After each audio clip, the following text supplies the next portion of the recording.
روحوا لحيوان، روحوا لبغل. شلونك؟ شلون المدام؟ حرامي يا جيران، ضحككم يا جيراننا.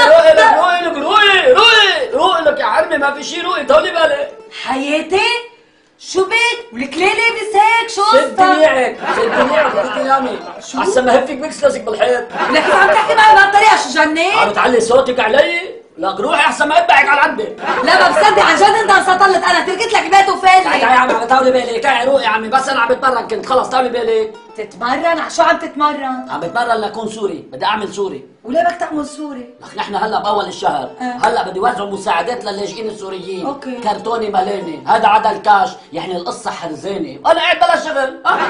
يا حياتي انت شو خصك باللاجئين السوريين؟ ولك بدي اعمل حالي لاجئ سوري ليعطوني مساعدة. يا عينينا وعزكيك، هلا من عقلك رح تمرق عليهم انه انت لاجئ سوري؟ ليش بعد في حدا بهالبلد لبناني غيري انا وانت؟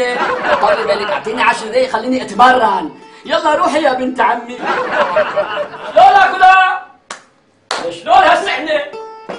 كيفك لوسيدو؟ كيفك يا سيدي؟ ابن عمي ابن عمي، لك يا شو عندك؟ خدني معك اخذ حصتي. تكرم عينك بنت عمي، يلا مشي معي، يلا بدل الحصة بيطلع لنا حصتين. ولك مزبوط، صحيح تشكل قاسي، تتكدر عبري ان شاء الله. ان شاء الله. يلا